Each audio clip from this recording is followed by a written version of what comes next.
episode 136, I am delighted to be joined by Paralympic sprinter Orla Comerford. Orla is visually impaired and competes in the T13 classification. However, she is also a visual artist and recently graduated from NCAD. On this episode, we discuss her journey to date, the influence of her underage coach, the Paralympic Games, and a discussion about Irish society as a whole towards people with disabilities and the evolution of support since 2008. I hope you enjoy.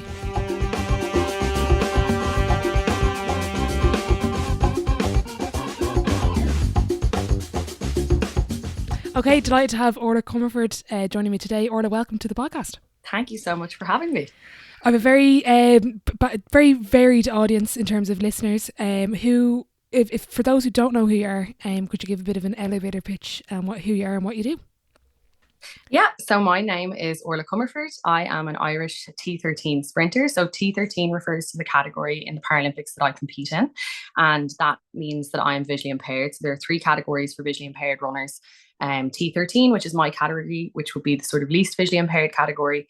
T12, which would be more serious, so people can opt to run with a guide or without. And then T11, which would be completely blind and guide running. So I am a Paralympic sprinter. I competed in the Rio and Tokyo Paralympics in the 100 meters, and I've competed in World Championships and European Championships, and I'm aiming for Paris next year. Brilliant. This has kind of been a little while in the works to get this done. I originally heard you speak at the Women in Sport, I think that's the title, conference last year in December, Dublin. was it? Last December. So this has been a while coming. I didn't get a chance to say hello that day, but what really struck me was your story and how obviously your journey has evolved, obviously with coaching and with your eyesight and with everything. But can you give us a bit of an intro? Starting out, you were a normal kid, getting on, doing all the sports. Take us through from that point to kind of where you are now. Yeah, so I was always a very sporty kid. I was involved in a range of different sports. I joined athletics when I was about 6 or 7. I joined Raheny Shamrocks, my local club, and I've been with them ever since. But I suppose a big shift came for me when I was around 11 or 12. I returned home from the school holidays into school in 5th class, and I couldn't read the board anymore. I couldn't read my books. So it all happened quite quickly. I lost a good amount of vision quite quickly, and over the coming weeks found out that I had something called Stargardt, which basically affects my central vision. So my central vision will be much poorer than my peripheral vision. So oftentimes people don't realize that I'm visually impaired because I can get around quite independently, which is, I'm very lucky and privileged to be able to do. But when it comes to anything sort of detail orientated, that's where I would struggle a little bit. So I suppose realistically, like, there was going to be a shift for me in sport. Like I wasn't going to be great at tennis or anything like that, but I was lucky that I had coaches and parents who were incredibly supportive and sort of wanted to give me the opportunities to come to those realizations by myself instead of being told what I could and couldn't do. And don't get me wrong, there were plenty of people who said it, and plenty of whispers, and I was aware that was going on, but I was definitely quite a stubborn and competitive kid. So I sort of wanted to give everything a go until I realized maybe it wasn't the right option for me. But ultimately, athletics was always my favorite sport. So when it came to kind of overcoming any sort of challenges that popped up, it was one that I was more committed to working around. So, I suppose the obvious, issues around running for me would be sort of seeing lane lines, seeing cones or markers, seeing my coach cross the track, seeing people crossing the track, stuff like that. So I've been lucky to have coaches who have been very mindful or good at calling a lane for me. So making sure a lane is clear, shouting up the track at me, saying lane's clear, off you go. Keeping an eye on how people are moving across the track, so that if someone's coming across my lane, my coach can call it out before I do. Putting down maybe hurdles as markers because they're bigger to see instead of a small coloured cone, or using cones that are bigger and contrasting colours, stuff like that. And I tend to walk out a lot of my sessions before I run them. My coach won't say from here to the cone, I'll walk it out, so I kind of have an idea of what'll be in my peripheral vision when I get to that point. So yeah, I suppose they're all little changes, and ultimately they don't really make any difference to the way I train and to the way my training partners would train. It's not huge, but it's just having people who are mindful of those little things. I remember when I was younger and I was still doing a few other sports. I was swimming at the time, and I remember a coach started to get everyone in the group to count our strokes, and I just thought this was a part of swimming. Ultimately it is, but we were just learning to swim. We weren't actually competitively swimming or good at it in any way, shape or form. But I remember her saying it to my mom at the end of the season, that she had been doing research around like visually impaired swimmers, and that was an idea she had in terms of helping me figure out where I was in the pool. And so, like, it was so lovely to learn of those things after. And I'm sure there were plenty of coaches who did stuff like that for me, which, I feel like I'll never fully appreciate because I maybe didn't understand when I was younger. But looking back now, I can definitely see. And I mean, but also for every coach that's brilliant, there's another one who just says like, but she's not going to be able to do that. So like, why is she here? So it is, you have to take it with a pinch of salt. But I would say ultimately my experience was overall pretty positive. Sorry, that was such a long answer. No, that was brilliant. No, and what I love is that swim coach got the whole group to do it, and it wasn't just you. And that's like, and for every, like, for 5 coaches that are going to discourage you, that one gesture there Absolutely would make up for that. Like that's powerful. What I wanted to ask you, as a nation, what are Irish people like in terms of accepting and supporting people with a disability?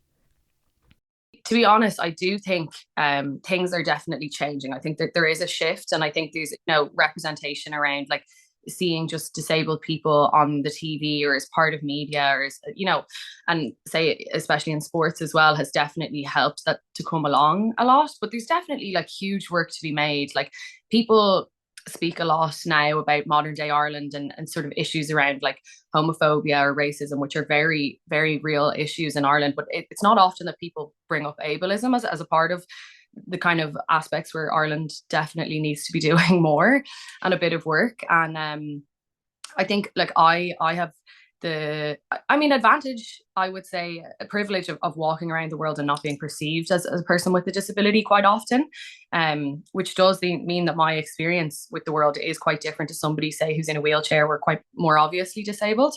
But then it means I often get the kind of flip side of that when people learn that I'm visually impaired, people like questioning it or trying to make make out as if maybe I'm pretending or stuff like this. So like I do definitely get a bit of it. And again, lots of people make it out to be like a joke and for it to be something that's funny, like they're trying to make a laugh out of it. I'm more than happy to make light and joke with friends and people who know me, because like you do that about everything, not just about my eyesight, about every aspect of your life. You do that with your friends, and I'm very fine and comfortable with that. And I just find it like super uncomfortable when people try and make those jokes and make light when they don't know me. You're like, well, okay, well, now you're being rude. So yeah, I think there are definitely there's different camps. I think there's a lot of people in Ireland who understand disability and understand that, yeah, okay, just say even within Paralympic sport, like not every disabled person is a Paralympic athlete. Like it's like not every person who like goes to the park run is going to the Olympics. Like, do you know what I mean? So I think it's been really nice to definitely see like other disabled people as a part of media who aren't in sport. Like it's great to see someone like Ellen Keane, like she definitely would have quite a wide reach, and it's great for people to see someone like her on billboards and on the telly. But it's also really nice then to see someone like Paddy Jackson like on the TV talking about whatever gossips on that week, or some new Netflix show or something like that. Like he's not always talking about being a person with a disability, and that's I think a really important part of the representation, which is nice to see it heading in the right direction. But yeah, of course there's always more to do for sure. Yeah, that's a great analogy though, about if you're going to, not everyone who does the park run is going to the Olympics, because that is that a perception that it's what am I trying to say? Is there kind of a perception about disabled athletes in sports? Is that kind of what you were Yeah, I I think it's also depends who you're talking to. I think there's definitely a lot of people who understand it's a high performance sport and understand that when you make it to the Paralympics, you didn't just turn up, like that you've worked incredibly hard. It's been a 4-year thing. It's a job. It's like every aspect of your life that feeds into it. But there are sometimes people who maybe aren't as tuned into sport who kind of make an assumption that like, oh, sure, you're into that running thing and you're blind, so you're off to the Paralympics. Good on you, girl. And you're like, no, that's not how it works. And look, I think the coverage around Paralympic sport is what's going to help that perception to change more broadly outside of a sporting context. But yeah, it's like definitely a difficult one to combat. But I think, yeah, the more opportunities Paralympic athletes have to be visible the more people will start to understand that, I'll never forget watching the Netflix documentary Rising Phoenix Yeah. about I think it's 3 or 4 athletes that go to Rio, and that completely, like, I didn't watch it till after Tokyo, but that, I think it was, but I'll never forget watching that, and that has just reframed like everything that I think about, Paralympic athletes. And I only noticed yesterday that the tickets are going on sale for Paris, and I do Yeah. want to go to the Paralympics. So I would definitely recommend it. I think, especially like even myself, like I probably only clicked into Paralympic sport around the 2012 mark. Like the games was so huge and so successful. And, I think it was my auntie who got onto me and told me about Jason Smith. And so I started tuning in to watch him, and like obviously was so impressed and inspired by him and his achievements. But I also then started to kind of watch a little bit more of Paralympic sport. And then the more involved I got, the more I seen. And like as someone who enjoys sport, like it's such interesting watching, because there, of course, in athletics you have like a lot of the same events. So you have your 100 meters, 200, 800, your long jump and everything like that. But there are sports that feel completely unique to the Paralympics, like your wheelchair basketball and stuff like that. It's basketball, but it's so different. The tactics, yeah, exactly. It's not right. It's so interesting to watch these sports, and they're so athletic and they're so emotional and aggressive. Like it's so brilliant. Like I've really really enjoyed getting into watching it. Um, and so I definitely think, like, with it being so close to home this year, it's a great opportunity for people to really get to engage with Paralympic sport, and like to really understand the physicality and the high performance nature of it, for sure. And I'm not, the way I look at the Olympics, and the way I look at athletes, everyone has their own story, and I think that represents it. When you look at, let's say you just have a race, let's say it's T12 or different disabilities, and you can just see the different journeys that everyone's been on, and that really stuck out to me as well with that documentary. I think it was that where one of the US athletes had been injured, and he was a veteran, and he ended up going over to hug one of the guys from, I can't remember exact country where he was injured. I'm not going to guess, but, and he ended up kind of going over to them and kind of helped him make peace with his whole journey. And like that for me is just massive. What is it like being in the Paralympics and meeting all these athletes and their stories? I know Tokyo was a bit different because of COVID and stuff, but what's it like interacting with people from other countries with different disabilities at the games? Yeah, it's definitely a really interesting like aspect of the Paralympic Games. And of course, like you even touched on it there a little bit. Countries who have large military forces often have large Paralympic teams. Like they'll have a lot of amputees or wheelchair athletes. So people who would have been very like young maybe when they acquired their disabilities, people who would have been athletic and fit. And so a lot of them have found their way into Paralympic sport and spent years kind of then developing, their craft or whatever it is. But yeah, it's really interesting and amazing to meet a whole host of different people who've come from so many different. It's the same with the Olympics as well. I'm sure, of course, as well.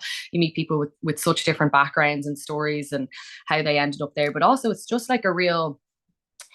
I think there's a risk of people in the Paralympics becoming like a bit of inspiration porn, like the sort of like, oh, your journey, you're amazing. And you're like, no, like people are amazing because of like what they're doing. Like their story is of course important, and it's great entertainment in terms of like the media and like the buy-in from people outside of the sport to understand like where they've been and how they've gotten to where they are now. But like ultimately it's that performance end of things which is just so impressive. Like people are so phenomenal, and that triumph over adversity is such a key part. But it's not, it shouldn't be like, oh wow, that person has no legs and they're running, like why aren't you getting up to run, like they have no legs. You're like, no, you're kind of missing the point here. You're like, this person is deadly, they happen to have no legs, which is like insane, and they're still like unreal. So I think there is that sort of like that risk sometimes, and you can always pick it out, like when people are talking about it. Like obviously you can tell that when you're speaking about it, you're coming from a perspective of like enjoying the sport, being like invested in the story of the athlete. But there's oftentimes you can hear people speaking about it and it's just completely patronizing, and sort of, I think, oftentimes you can, it's sometimes just around like media stuff. But yeah, it's a really it's a really cool and sort of unique aspect of the Paralympics. And I think it's also probably opened my eyes quite a bit to sort of like the world of accessibility as well. Because when you think about the Olympic Village or the Paralympic Village, it's set up, purpose built for whatever number of weeks for all the athletes to be in and out. And then it transitions into kind of livable space in most countries, or they become schools or stadiums, facilities, everything. But everything is made accessible, obviously, because you're going to be hosting the Paralympics as well. So it's so interesting to see how easy it is for spaces to be made accessible and for them to function for everybody, right? And they don't look any different than any other space. Like the spaces feel very normal and very accessible, and everybody has equal access. And then you kind of come home and you're experiencing inaccessible spaces for people, and you're like, it's so frustrating. You're like, I can't believe like people aren't more aware of this. But you have the luxury of experiencing that, and then you take on that perspective as you go out into the world after, which has definitely been something for me that I've really, I think, taken on board. That's interesting. I was only listening to the PD Performance podcast with Michael McKillop, and Michael was saying how it kind of goes back to what you were saying there about people's perceptions. He was saying how himself and Jason were kind of seen as disabled people, not athletes or not world-class performing athletes in 2005, 2006, and that has shifted with the likes of yourselves and all these amazing other athletes that have come through in the Irish space. Have you noticed that shift since you've come in, or is it only kind of been you've been with the wave so you haven't seen it? Yeah, to be honest, I think I've kind of been with the wave. And I think it also helps that like I came up through like sort of my club and with Athletics Ireland. So like I never really took part in disability sport until I was much older. So I had always taken part in quote unquote able-bodied sport, and I still do. And of course that's a privilege that I have to be able to do. But I think post 2012 that wave probably started to happen. I think the UK are particularly good in that space, and then the Paralympics and the media around it definitely boosted that and sort of helped shift people's perceptions, much like that documentary did for a lot of people as well. So I think myself and some of those other athletes who are younger, like we've kind of been a part of that wave, and it's thanks to the work that Jason and Michael would have done that sort of helped to push that along in Ireland. I think it is ultimately always kind of evolving and continuing, and like with each cycle you kind of hope perceptions continue to move in the right direction. So you can see a small bit of it, but I do think we've really been lucky to be a part of that wave as opposed to doing the work to make it all happen. But yeah, I think he is right. Like I definitely think of myself as an athlete. I don't think of myself, not that I have any problem with being a disabled athlete, like I am. But I wouldn't, they don't feel separate to me. Like they feel like the same thing. It doesn't feel like it makes a difference. But yeah, maybe just my upbringing in sport like played into that as well. Like I know different athletes have different experiences. Like if they come up through maybe like the IWA, or if they come up with sort of disability sport, maybe they have a different perception. So from my perspective anyway, I've definitely always been lucky enough to feel that way. But ultimately, like I can line up at national seniors or at an AI games or whatever, because I can get into the lane and I can run, and I have that advantage. But like oftentimes, like still like nationals won't let some of the athletes compete because the weight for their shot put is different based on their classification. Like they're not allowed to compete at national seniors because the weight of their ball isn't regulation for nationals. So they're not allowed to compete. So they are cut out of that. And then say if you were in like seated throws, so there's like a whole rig that you sit in for the throws for discus or shot, again you're not allowed to be a part of national seniors and to compete. So there are still like issues there. It's and I'm aware that I'm sort of on the end of things where it's easy for me to jump in and be a part of a lot of those competitions. But yeah, it would be nice to see some of that change for sure. Okay, that's interesting. I actually didn't know that. So that's really interesting. When you speak about your upbringing, obviously your coaches have stood out, your parents. Is that why you stuck with it? And was that support the reason why you're still an athlete, whereas other people, and not just people that have, let's say, are visually impaired, other people, you see girls dropping out of sports for multiple reasons, but some of it is down to lack of support at home or lack of support of coaching. Is that the reason why you stuck with it for your coaches and your family? Yeah. I think it has to be like, I'm sure every athlete would love to say like, I was so motivated and competitive and that's why I stayed. But like, ultimately it is the environment that you find yourself in that sort of either nurtures that or doesn't. And so for me, like my family were always very sporty. My parents were very supportive, and knew I was mad at athletics. So, they carted me up and down the country to competitions and stuff like that. And, like even without having that sort of support, then you don't get involved in the environment. And I had coaches, like you said, who really played a very important role. And I think there's a coach in particular who stands out to me at an age where a lot of girls started to drop out, like so we maybe just in secondary school.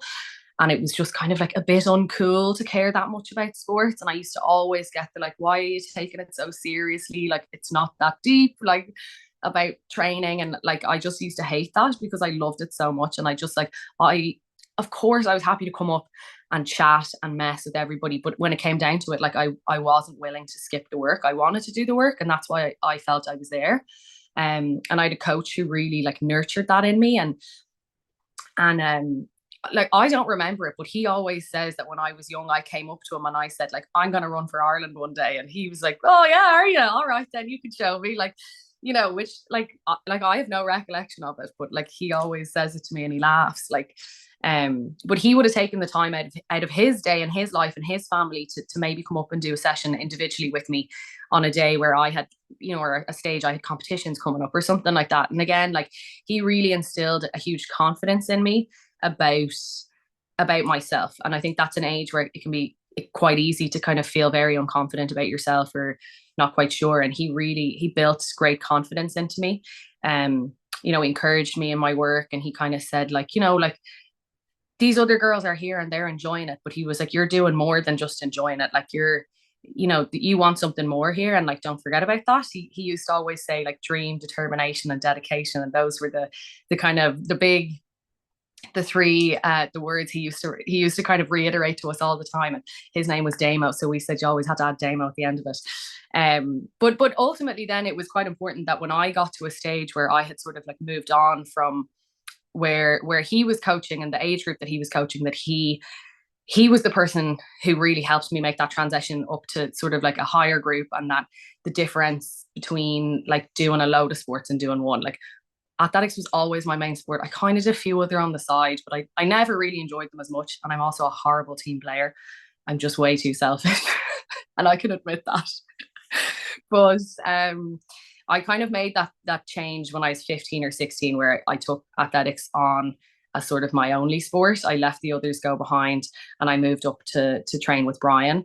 And Damien did a lot of work to kind of make that a seamless sort of transition and to support me in that. And it was nice to see, because I think, coaches can sometimes get a bit territorial of athletes, and it's great to see athletes being, put in the right places with the right supports and being supported by a club. So like I'm so lucky to have had, all of that in Raheny Shamrocks, and then all the work I did with Brian. Like I'm a big club woman for sure. Brilliant. No, I love that. And that's actually a pet hate of mine, is when coaches think they own their athletes or players. I'm like, I get where they're coming from, like when you invest so much time and so much effort. Of course. But like, no, like no, it's just not that. And I love that because someone that, like, I play team sports, and I'm laughing that you admitted that you're a horrible team player, because really all individual athletes probably are. But with exceptions, obviously. But like, as someone with me, who I'd be in team sport and I'd crumble as an individual athlete, but I would struggle with confidence even now. Like, I love the way that at such a vulnerable age that he was able to instill it in you with, like, that's really special. And where do you think, was that something that he noticed that you might need an extra push in terms of building that confidence, or how did that come about? Did you ever ask him about that?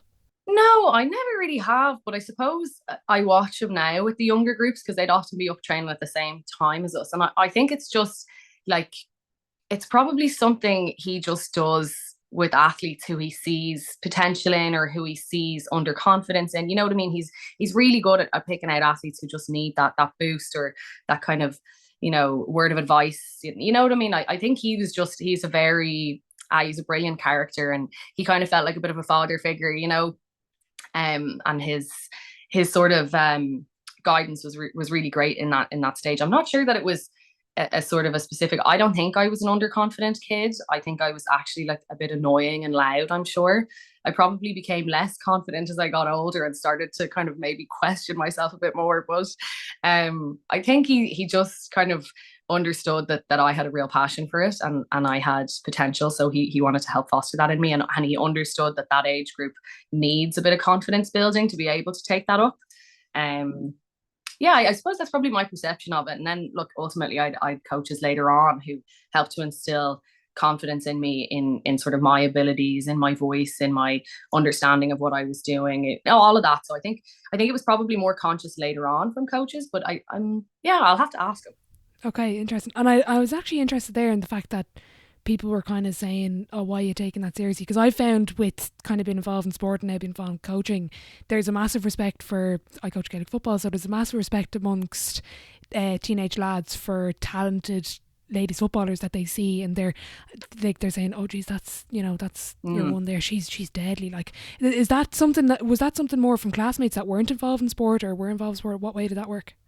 Yeah, to be honest, I think I always got a bit, gave me a bit of street cred in school to be fast. Like our school were mad for the coming of on-school events. And like there was a teacher in our school who used to like whip us out of, yard time to do practice across in the GAA field and stuff. So like I think it was a bit cool to be fast at that stage. And people used to always be like, oh, Deadly, you're so fast. And like, did you run at the Dublins and all that, like mad stuff, it's like so unimportant. But I think it definitely gave me a lot of credit at that age, but I think it was maybe that transitional age that was sort of like as you went to secondary school. So I'd left all of those people behind and left an environment where being athletic and being sporty was kind of cool. And I left that environment and kind of maybe moved to an environment where I don't know, maybe people just were doing a load of sports and weren't that passionate about it and were happy to go and get involved, but maybe more so enjoyed the social element of it, which is, of course, still very important. But I think maybe it was just the group that happened to be there at that time. But I definitely would have felt a sense of, there were one or two people who would have had a lot of time for the fact that I gave it a lot and sort of fed off that. And there was a few of us who would have been like that, but there would have been an overarching sense that like, this is just a bit of fun. And like, why are you taking it seriously? And I do understand like sport does have to be fun for kids, and there's no point in pushing people into a sort of serious and like strict regiment young. Like that's completely useless. But I think I managed to maintain a sense of fun and take it seriously, which I enjoyed. But I did find it strange that some of my peers would have sort of been like, God, you're giving that a serious go. And you're like, but that's the point. So yeah, I don't really know. I think there was probably a lot of teenage girls in it at that point. So maybe it was just a bit of that sort of catty behavior that kind of comes in at that age.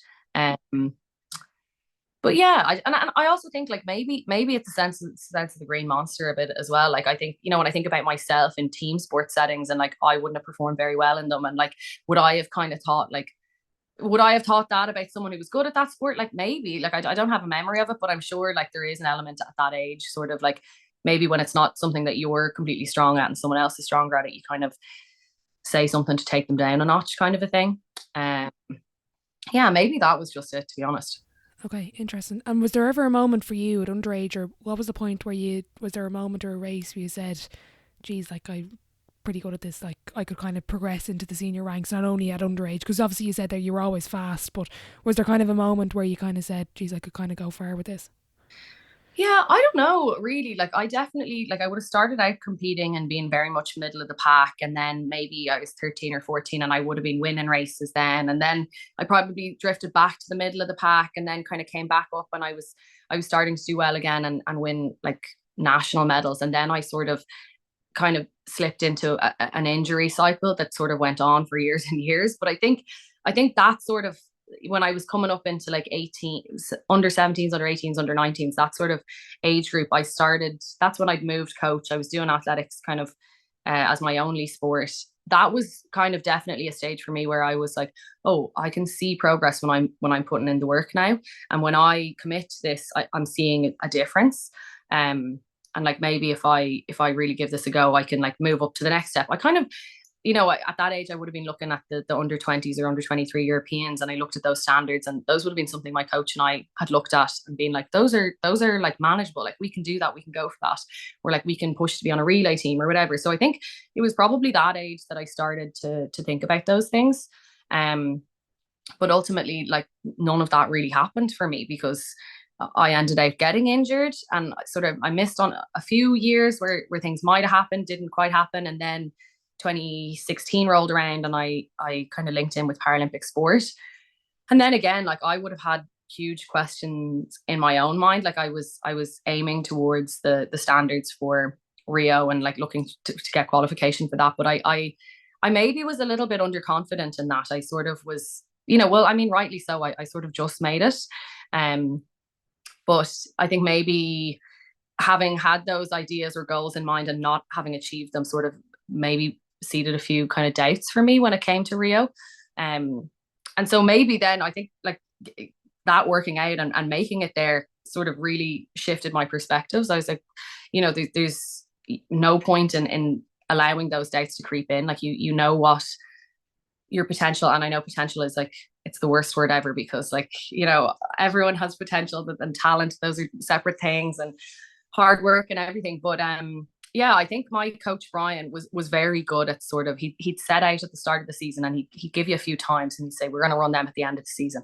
And I'd be like, those are mad. There's no way I'm going to run them. Like, I know what I ran in the first race of the season. There's no way. And there was 1 or 2 seasons where it just kept happening, and I kept running those times. So I was like, oh my God, he's right. Like, he's doing something right here. He knows what he's talking about. So I feel he would have set out for me some of those goals, and then through injury, I didn't achieve them.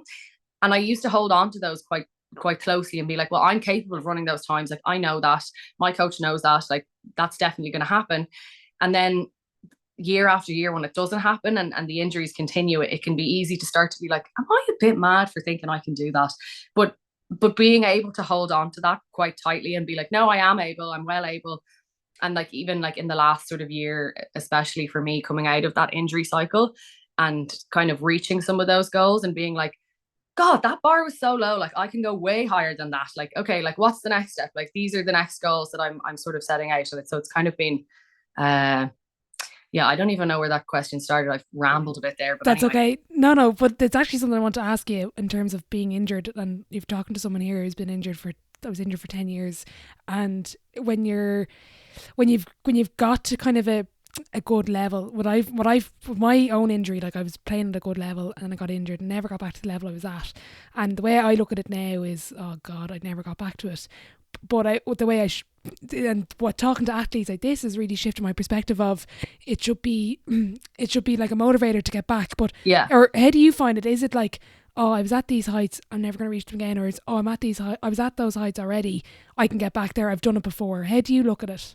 Yeah, look, it is incredibly hard. Like, I'm looking at, like, this year, if I do an indoor season, it'll be 9 years since I've done an indoor season. So like, the injury cycle has been long. And it's super hard when you're like in your 20s and being like, why did I run faster at age 17? Like, this is so pathetic. Like, what? And you kind of like, some of you is like, what is going wrong here? Like, I know if I could do it when I was 17, like, surely I can do that more now. And so I think that comparison like just kills the kind of constantly looking back at what you were able to do.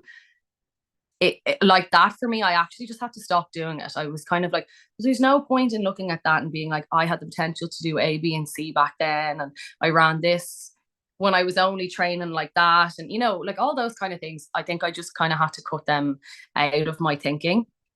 And I just had to like focus on sort of more shorter term goals. Like, I obviously had big long-term goals, and I still have them, but I think I got much better at breaking that down and kind of focusing on the short term or sort of like process goals, kind of like looking at like, okay, like the next 6 weeks, like what do I want to achieve in the next 6 weeks, or like what do I want to achieve in the next 12 weeks, stuff like that. Kind of helped me to just continue the work without like thinking about like, oh, will I ever get back there?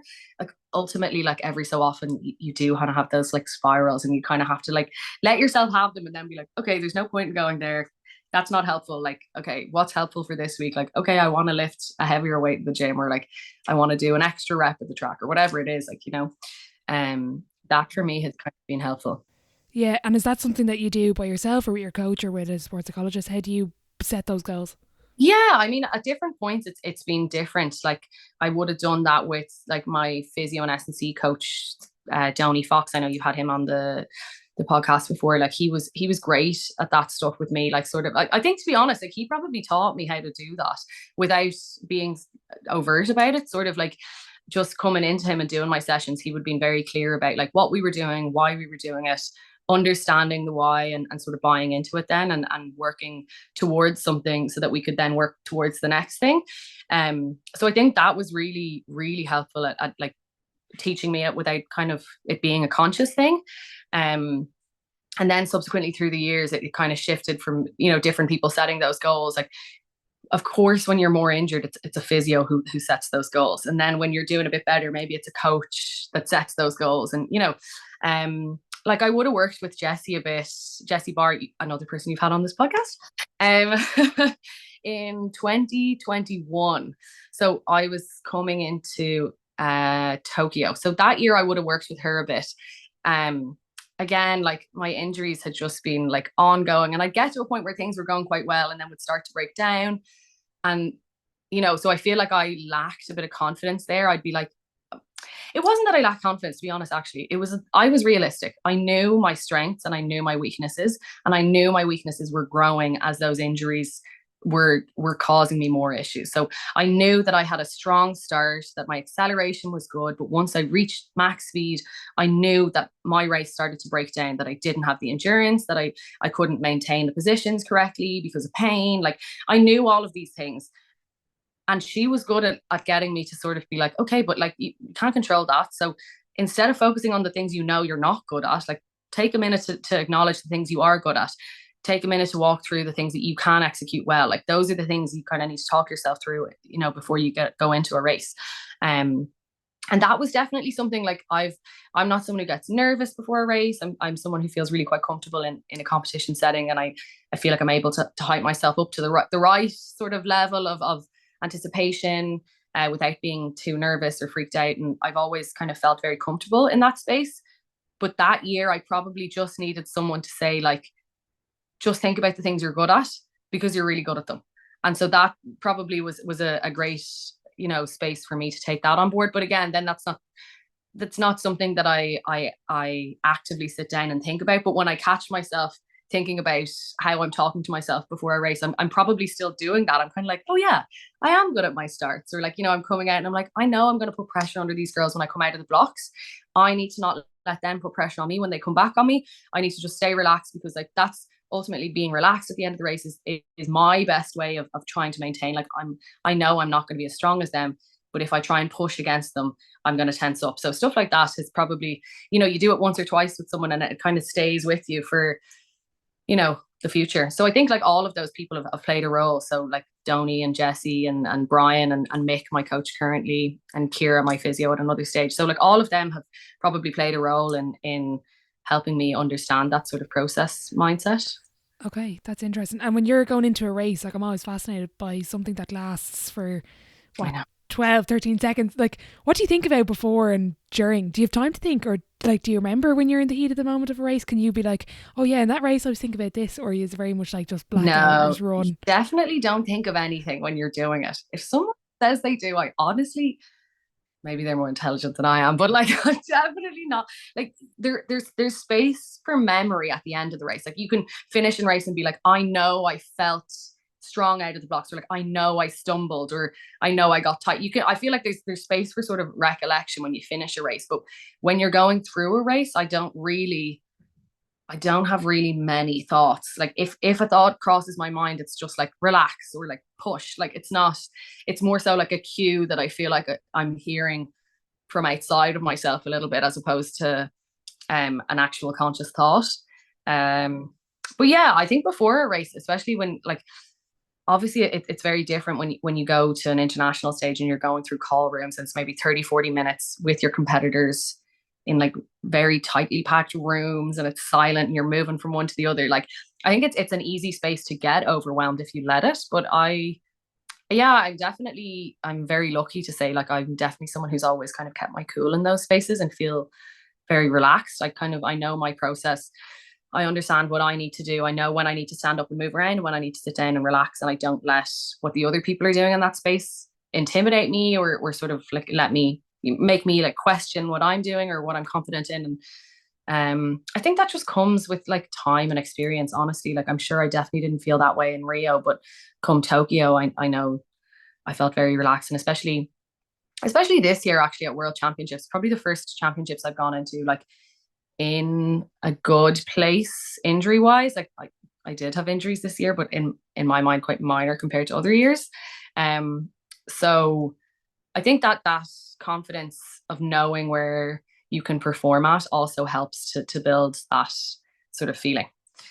Okay. Maybe. No, it's interesting. No, it is. And when you talk about sport, and I love asking this question, is it like, as a percentage, is it more mental or physical when you're at that level? Honestly, I know a lot of people say it's like 50-50, and I think I have to agree with that. But I think because I'm someone who's been injured so much, like I tend to be like, it's physical, because sometimes you're like, I have the best mindset of all time, but everything's broken, it's not working. Like, I definitely tend to veer a little bit towards that in a sense. But I also know like ultimately like it is 50-50. Like it has to be, if you're in physically the best shape of your life, but mentally you're not there, or you're not prepared, or you're worried, or you're nervous, or you're under whatever, like you're not going to be able to have that physical side pay off. And it's the same, like maybe you're not in the best place physically. Like I've gone on into competitions carrying injuries, and having the mental sort of side where I could be like realistic but very positive about where I was allowed me to be there, to line up, to finish a race, to give everything I had on the day. So yeah, I think like it has to be both for sure. I remember talking to Nadia Power and a few people about this, but in terms of, we were talking about the Olympics and everyone talks about the post-Olympic blues. Is that something that you've experienced after big championships? Is it like, is there that feeling, or how do you manage it?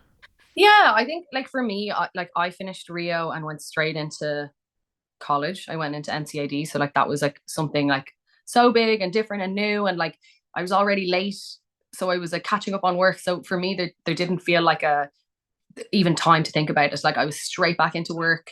I was straight back into training. Like I don't think I really had time to be upset. But I think that's the big thing around the transition phase, is that like they hope people come home and they have a holiday booked or a new course lined up, or something that kind of keeps you from sitting at home and being like, what the hell, I've trained for years for this. Whereas like I thought after Tokyo I maybe had it a bit more so. I think like Tokyo as an overall experience for me was really quite difficult. Like I performed terribly. I had been carrying injuries that year, just about made the team, had been feeling really confident going into it, tore my quad on like the camp before we got there. My coach Brian passed away while I was there as well. So like there was just a lot of emotion wrapped up in Tokyo. And so I think I came home and I was really like, that was so shit. And I was like, at the time, I knew I tried to put myself in a position where I'd be able to look back at Tokyo and be like maybe proud of myself, or appreciate that I took the time to take the moments. So when I was in Tokyo, and actually Jessie was on to me when I was in Tokyo and was sort of like, like just take the little things each day, like the things in the village that are kind of like so novel or different, like take a moment to like take those in and let them inform your day. Like sort of, let the fact that there's like the little, cars that are like no one's driving them, the automated cars, like Yeah, take a second, yeah, like, what the hell, that's insane. Or like, take a minute, so I feel like I'm glad that I did that. And like even ultimately that I lined up, even though I wasn't sure I'd finish the race with the way my quad was. I think I crossed the finish line. There was a whole like eruption of emotion, and I came home and I felt quite flat after it, but I did feel pretty uplifted as well at the same time. Like I feel like I was kind of like, you know what, I think I took everything I could from that experience. I think it's going to inform the next 3 years. I think it's going to, I think it did. So in a sense, yes, I did get a bit of it, but ultimately it was just that my experience there was really pretty negative. And then I like had a holiday. So it was nice once I got on that and enjoyed myself and then kind of got back into training. That definitely helped. But yeah, I think it's yeah, I mean, it definitely exists. It's definitely a thing that you have to be conscious about and mindful of. That you have to kind of have something there for yourself and or people there or something set up to be able to mitigate that, because it is like if you train so hard for it, and especially when it doesn't go your way, it can be a very tough pill to swallow when you come home. Um, but yeah, I think for the biggest lesson Tokyo gave me was that I was just like, I will never ever compete at championships like that again. That's just what I told myself. I was like, I'm not like I'm not going to let myself go in a state of injury. I'm not going to let myself, you know what I mean, be put under pressure to kind of compete when it doesn't work, if I'm not physically in the best position for it, stuff like that. So I think it's probably helped me make a few decisions, which is really good. So like I decided not to compete last year, just like those injuries that I had the year before just were carrying on and cropping up again. So I sat down with my team and we made the decision that ultimately, if we were making our goal for Paris, we needed to just do what the body wanted. And sometimes putting the body on a time frame and saying like, you have to be ready for this in 6 weeks, like it just doesn't work. You know that yourself. Like, so we really took the time to try and fix some of those longer term issues. And I think it's hopefully paying off. But yeah, I think that was probably the big carry out of Tokyo for me. Okay, yeah. And you've obviously you were away travelling recently and I was listening to you doing another episode and I thought it was really interesting. You were saying how you struggled to switch off for about 10 days. You'll be okay and then you'll be like itching to do something. Is that down more to the habits that you've developed over the years with your training, with your running, or is it more your personality? What is it? A bit of both, to be honest. I actually think I'm much better at it now than I used to be. I think like the last 2 years in particular, I've been really content not training for a couple of weeks. I've been still relatively active when I go away. Like I don't really like to go and sit at the beach and do nothing. I like to be going off for a hike, wandering about the city, going off swimming. You know, I like to be doing things, and that probably helps scratch that itch of being active. But I think it came from injury, to be honest. I think that feeling that you were never doing enough, or that you wanted to do more, that you were 2 steps behind everybody else, so you wanted to try and get on the front foot. I think I think that's what played into that, like that I really struggled to take that time off, because for me, like time off for years just screamed like you're injured and you can't do anything. And I think that's probably why I struggled with that a lot, and would have, so like a bit of my personality, but also a bit of circumstance, I think, around those few years. But I do think like the last 2 years I've definitely really enjoyed the switch off, and I've sort of taken them more so as mental breaks. So it's sort of like, okay, you have like 2.5 weeks or 3 weeks now where like, do not answer your emails, do not answer your phone calls, don't fill out forms for anybody, don't think about what you're doing for training for the next 4 weeks, don't think about what you're doing next year, don't think about it. And that for me is actually ultimately like the most important part of that break. It's not actually the physical break, although that's obviously very important as well. But yeah, mentally just switching off and not thinking about it or talking about it is and has been a real, it's taken me years to get there, but I now I really appreciate it. Yeah, no, definitely. And it's something that I find really interesting as well with your story. You've mentioned NCAD, you're a visual artist. How does that, and I've heard you speak about it before, and how it's kind of, maybe you've struggled with the identity of being an athlete and being an artist at the same time. How was that, has that enabled you again to switch off and have something that if a race doesn't go well, I'm still, it sounds really bad, but I get it from my perspective of, Yeah. if something goes wrong, I'm still really good at this other thing, so I can go do this other thing. How do you balance that, or how do you find it? Yeah, for sure. I think especially last year was a big kind of learning curve for me in that regard. Like I went to NCAD and I was studying fine art media and education. So it's a joint honours degree. So ultimately you come out of it, you have your fine art degree, but you can also be a teacher. So I went in to NCAD thinking like, oh, okay, like I can become a teacher, and a teaching degree is a really good thing to have with athletics. And then like ultimately when athletics ends, it's a job and I'll be able to make money, and like, okay, that's what I'll do. And in the middle, I had always planned on kind of taking a year out, because my final year would have been the year of Tokyo. Obviously all of that changed with COVID and everything. But my injuries had gotten not great. I ended up having surgery in 2019, went back to college, had missed a lot of college, was really struggling to make anything or to produce any sort of work that I liked or felt passionate about, was struggling to come back from that injury. And I was just so miserable. And I went to the college and I was like, can I just leave now instead of at the end of next year? I was just like, I'm not doing well at either thing now. And I think that's probably something I struggle with. I think when I do things, I like to do them well. I like to give them everything. And I could see myself not really giving everything to either of them. So I stepped back from college at that point in 2019 and didn't go back then until 2022. Yeah, so I took a good chunk out of college. So yes, I was the ongoing joke in my friend group that I would like graduate at 30. I'd be the mature student. Would it ever happen?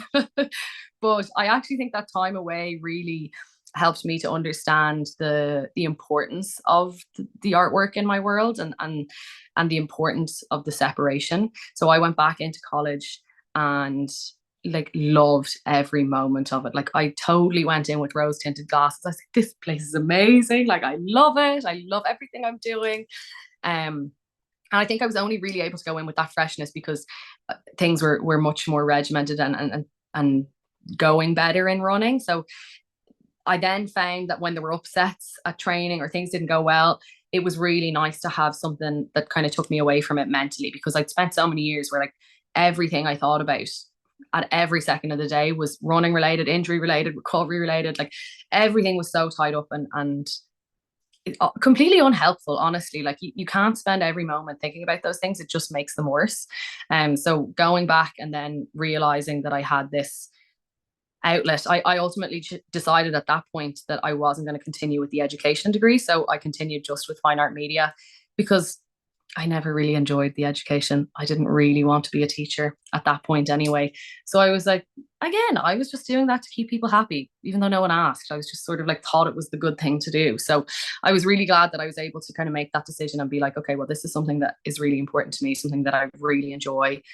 And also something that I can do now. It doesn't have to be a career for after sport. Like ultimately that's important and that's something you have to think about. But I was like, I can be both of those things now. And I suppose ultimately I ended up being a part of the Visual Arts Awards last year, which definitely helped instill that kind of thought in me. So like working with Aideen Barry, who's one of like the most impressive Irish artists at the moment, a phenomenal Cork woman as our curator, and having her kind of be like, this, you can do this now. This isn't like, this is a career now. You can build on your work now. You can network. You can be a part of the visual arts community in Ireland and really build a space for yourself here and hold space here as well as the other. Like one can inform the other, but they can both exist. So it was really, yeah, I think it was definitely a big kind of transitional year for me last year to kind of be able to think about things that way. Yeah. I'm gonna give you probably a difficult question then in terms of balancing that identity. Would you rather win athletics medal or an art competition? Like there's such an obvious answer to that question for me right now. It's the medals, like definitely. Like I am an athlete first, for sure, 100%. But I do think I would hate for the art people to hear that, but it's true. It is. Ultimately it is true for me at the moment. Like this is absolutely my priority because there's a time limit. Like I can do things in arts and I can make progress. Like people don't even start their careers till later in life in art often, and so like I think there's so much scope and space for me later in my artist career. Like when I'm sort of more established, I think that exists for me down the line. And I think doing it now, I might not get those awards or accolades. Like obviously you like to get them, but like they might not happen for me now when I'm putting my time and efforts into running, and I'm like very okay with that because I want those rewards to come in the athletics for now, because ultimately like I'm gonna hit a certain age where there's just that doesn't happen anymore. So yeah, I think athletics is absolutely my priority, but I think I've been quite good at sort of learning to have something alongside that to help it. when you do eventually retire, and I do like asking this question, but I'm really conscious I'm not retiring anyone when I do ask. But when you do eventually finish athletics, what will you determine a successful career? Do you have an idea in mind of what you would like to achieve, or what do you think? Yeah, I definitely do. And I think, like, much like many athletes have spoken about on this podcast, and, I think it was Brian Gregan you had on, and he said a friend said, like, take every PB as your last PB.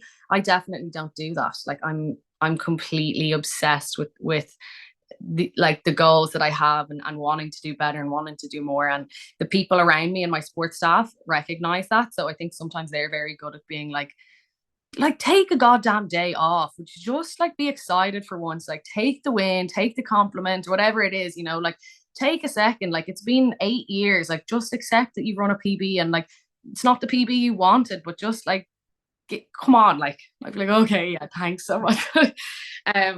So yeah, I definitely, especially looking towards Paris, like, I've very set goals in my mind about what success is going to look for me like there. But I am also aware that you can't really determine those things too far in advance. I could set those goals in stone in my mind, and like, anything could happen between now and then. I could do better, I could do worse. There's no point really in putting too much.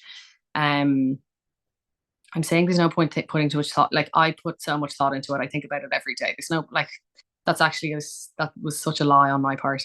I appreciate it's not a good mindset to have, and I know I should be less sort of like set on those things. But I'm also like, that's what drives me. It's what makes me show up at the track each day. Like, I think I know what I'm capable of. I believe in it. I think I know what it takes to do it, and so, like, I'm willing to do it. But yeah, I do think I have to be better at sort of like taking stock of the small wins on the way to the bigger ones. Yeah, but I'm definitely, I'm kind of hoping, I'm cautiously optimistic of my goals. Yeah, no, it's funny when you say that you need to be more, and I'll never forget a couple of guests. Like, I remember Hannah Hegarty, really early on, it stuck with me. She was like, I was like, what would you do differently? She was like, I would have gone out more, enjoyed myself a bit more. And a couple of other people have similar answers, but it's like, well, that's what got you to the level that you're at now, is because you didn't do those things, or you didn't, and the mindset you have, that's, rather than looking at it as a negative. Like, obviously we'd all do things differently, but Yeah. when I'm giving you the opportunity now to moan, because I remember I asked someone this question and they were like, oh, it's a privilege. I think it was an inter-county athlete. They're like, oh, it's such a privilege to represent my county. But like, what's the hardest part about being a world-class athlete? Like, moan away. What's the worst part about it? The worst part about it, honestly, is not meeting the expectations you set for yourself. So like, I like this, it sounds so conceited and completely ridiculous, but I think maybe just because the stage that I'm at now, like, I've been at the Paralympic Games, I've been at the Europeans, I've been in the World Championships. I am not interested in being a part of the team. I'm not interested in showing up and being there. It just doesn't do anything for me anymore. It definitely did at the start of my career, but it doesn't. It just upsets or frustrates me to be there and not be competitive when I know I can be. So I think through injury, I had a couple of years of that, and it just, like, it drains the life out of you to be there and for people to be like, oh, it's amazing, congratulations, like, you must be over the moon. And you're like, well, I feel like a terrible person because, like, I don't feel over the moon to be here. I feel pretty shit about it. I haven't done well. I'm really angry. I'm upset at myself. And, I think obviously you have to take stock and give yourself a bit of grace and take a moment, but yeah, I think for me that's sort of, yeah, I think, I just think like that's probably what makes any athlete good at being an athlete, is that you want more, you strive for more, you want to be more competitive, you want to be putting your best foot forward. So for me, like, now I'm sort of looking at a position where I'm like, I don't want to go to a championships if I'm not pushing for a medal. I'm not interested in it. And that sort of keeps me hungry. I don't know that that's an effective or a good mindset to have, but at the moment it's really something that, like, fills me with a lot of kind of motivation. So yeah, I've definitely struggled with that sort of in between. Like, I think, of course, the first time I go to any of those things representing your country, like, it's a massive honor. Like, it's just like a dream come true. It is amazing. It is incredible. It is an honor. it's so exciting, but at a point it starts to that diminishes a bit when you don't feel like you're putting your best foot forward.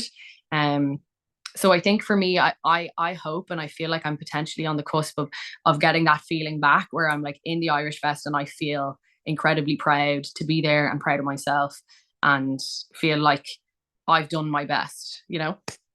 No, absolutely. And I'm conscious that we focus a lot on kind of the negative side and the injuries, but like, what do you love about it? What do you enjoy? What keeps you going back to it?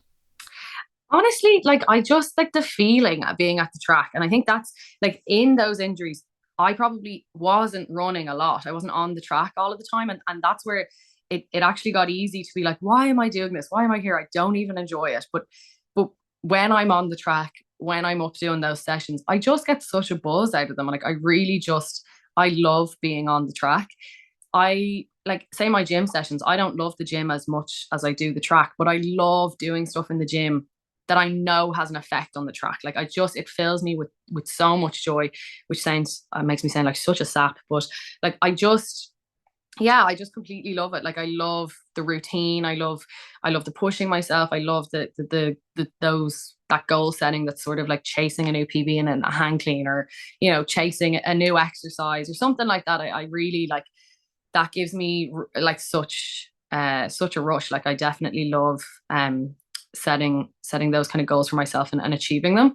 And I feel like maybe just because I didn't have that for a while, it sort of it took the love out of it. Discipline is kind of what kept me there, as opposed to sort of any sort of motivation. I think motivation it comes and goes, but discipline is what keeps you there. And so I'm definitely very happy to say that motivation has been higher in recent years, but I'm glad that the discipline kept me there through the tough years. But yeah, and competition. Like I love to race. It's great fun. So being back doing that this season was a real, yeah, I hope I didn't take it for granted anyway. I tried to, even when I wasn't so happy with the performance, I tried to kind of finish the day off by being like, well, I wasn't here last year. Like I'm here. Like I've just got to take this and hope I'm here next year and I perform better. Brilliant. If I could go back to the time, maybe when you were 12 or 13 and there was maybe the kind of diagnosis and maybe there wasn't that element of doubt, but to go back and I was to travel back in time and meet you and say, Orla, you're going to go on and achieve all these things, would you have said, oh, that, of course I'd do that. Like I'm that good. Or would you have said, God, like that's really inspiring. Like what would your answer be? Because it's funny, when I reflected on my own, I would have been like, yeah, sure, that's part of the plan, like being stupid. But like, what would your answer be? Yeah, that is actually quite hard to answer because I think like instinctively I want to be like, oh, like I never would have expected this. Like, that's so great. But actually, probably at the time, I was like probably a bit of a cocky little shit. And I kind of thought like I was deadly. And I think, again, that stubborn element in me, like when I got the diagnosis and things were changing, like I still maybe like when I could see people doubting me or I could see people kind of almost trying to limit my, like kind of the expectations for me. That annoyed me. And so I was kind of like, I'll show you, like you'd want to doubt me now, you would like. So I think there was probably an element of that in me that sort of was like, if someone had told me, I'd have almost wanted to be like, yeah, of course I'll do that, just to kind of feel like I was sitting in that with some sort of confidence. But honestly, when I think about it, if I was very honest with myself, I think I would have been like shocked. I think at that age, as much as I put on a bit of a front and tried to be all that, I think I was scared. Like I think ultimately, like I was starting to learn that my life was going to look very different than maybe I had thought it would for myself. I don't think I thought about it very deeply a lot at that age. Honestly, I don't think any 11-year-old is deeply thinking about their future. Well, I wasn't anyway. But I think, yeah, like some of those small realizations were starting to come to me that like, okay, like you're never going to be able to drive a car. You're never going to be able to make some of these jobs that you kind of thought maybe you'd like to do. You're not going to be able to do those. And that's not to put like limits on myself. I like there's so much I can do and I don't like to think about the things I can't do because I can do so much more. But yeah, I think maybe 12-year-old me would have been pretty chuffed to hear. Brilliant. I'm gonna fly through the sideline 7 because I know you're conscious for time. I've really enjoyed this, Orla. I'm gonna start with question one. Question one, Orla. What's your favourite quote? I get the sense you're a bit of a quotes woman, or am I wrong? You're actually a bit wrong, honestly. I'm not a huge quote woman at all. But I do have one quote that coach Damien gave me. It's a long one, so I won't use it. But if you have the time, look it up yourself. Go for it. No, go for it. I don't have it word for word. Oh, you don't. You don't is, have it word for okay. word. Okay, fair enough. It's a Muhammad Ali one about having champions having skill and will, but like the will always has to be kind of more considerate than the skill. But I think the short one I'll give for today is actually it's the no rain, no flowers. I saw it as a tattoo on a tennis player there recently. And I just kind of laughed at it. I loved it a bit. I was like, yeah, that's true. No rain, no flowers. So I feel like that's sort of where I'm at a little bit at the moment. So I liked that one. Okay, that's brilliant. I really like that. Question 2, best sporting event you've been to? We pick one as a fan and one as an athlete.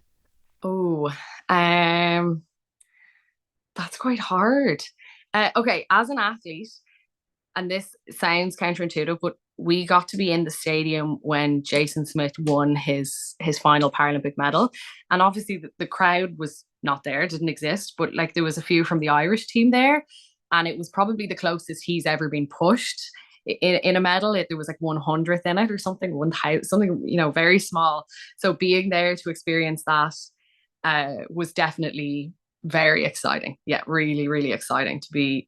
I think it just felt maybe ultra special because you were like, I get to be here, and not a lot of people get to be here. So I think maybe I just took stock of that moment and was like, holy shit, that was really cool. And then to be a part of, I would say probably this year the World Championships. I missed out on a medal, but it was probably the first time I've really felt that I was in the mix. And so I left feeling very like optimistic about next year, super excited about like what I can do and hopefully what's ahead of me. So I think I just got a real kick out of that this season for sure. Brilliant. Question 3, what's been the biggest setback or challenge so far in your career and how did you react to it? All of the injuries. The compensatory injury cycle. Look, like injury is just a part of sport, like, do you know what I mean? And it's, sport is about luck as well. Like, everybody works hard. Nobody is, when you get to that level, everybody puts in the work, and I'm sure everybody at some stage feels like things aren't fair. So I think, I'm really proud that I made it through that long cycle, and I'm here with a lot of optimism about the future. I think it would have been very easy to get kind of lost, and it would have been easy to leave. So I think at a stage I was sort of like, the time for quitting was years ago. You're here now, you know what I mean, you have a goal and work through it. So I'm very glad that I did. But yeah, that was definitely the hardest part, and I'm sure it'll be hard again in the future. You know what I mean? That's sport, but I think it really helped to inform like who I am as an athlete now and who I am as a person as well, for sure. Brilliant. Question 4 then, on the flip side, what's your biggest achievement on or off the track? I think on the track, probably this year probably is the most obvious one. A 4th in the world is pretty okay. It's more than okay, Orla. So that, like, I obviously want more than that, but for now that's the one that really it pushes me. It kind of puts a bit of a fire in the belly for me. So I think probably that. And then what was the other? Sorry, one. Biggest achievement on or off the track? Oh yeah, and off the track. I would think probably winning the RDS Members Fund Award last year for my work was like just something I never ever really saw coming. I think because I'd spent so long thinking art was maybe something for after, and then I'd started thinking about it as something for now, but I just didn't really regard myself that highly in it. Like, I liked the work that I make, obviously, but I just didn't really know that it would resonate with other people. So I was really shocked when I won that award. Like, to get through each stage of it, to be shortlisted or longlisted, then to be shortlisted, and then to be selected, and then to be there and then win an award. Each step felt more and more surreal and like I was living in some sort of dream. So yeah, I think that is definitely something I'm very proud of. Yeah. Brilliant. Looking back, what advice would you give your 18-year-old self? Oh, looking back, I think as an 18-year-old, I probably did ignore the naysayers. So I don't think I could turn around and say like, oh, ignore the people who don't think it's going to happen for you. But I think looking back at sort of the last number of years I've had, I would probably tell my 18-year-old self to be better at being an advocate for myself, better at standing up for myself and making my voice heard. I think that's something I've probably struggled a little bit with through circumstance and injury and stuff like that. I think I'm hopefully finding my way back to my voice a bit now. But yeah, I think I would sort of make the point that, you are sometimes the most important person in a room when the conversation is about you and your performance. So make sure that you use your voice. Yeah, I think I would tell myself that. Okay, brilliant. Question 6, who would be your dream dinner guest and why? This is such a hard one. I don't know how people pick. You can have a dinner party, Orla, if you want. People just keep cheating on this question. I'm going to have to change it. Oh, party. I think like I would love to have someone like Alison Felix. As an athlete, as a someone who's spoken about the female experience in athletics, someone who's been so vocal and such an important part of athletics. Like, I would just love to kind of pick her brains a bit. I think she seems like an amazing person and an interesting person and someone who has so many stories to tell. So I would love to meet her at the dinner table. Outside a sporting context, I've always been a huge David Attenborough fan. Okay, random. So random. But like I suppose because it is alive or dead, like we're in the clear here. But I was like, just like I'd love to meet him before he died and like talk about his work. I love him. So that's my sort of random pick would be David Attenborough for sure. And like, yeah, I don't know who else. I'm sure I could like think of another 10 people later today, but Muhammad Ali. I'd like to meet Muhammad Ali. Yeah, for sure. Deadly. Last question before I let you go. You've listened to the podcast, so no pressure. I'm expecting a really good answer. If your life was a book, what chapter would this be called?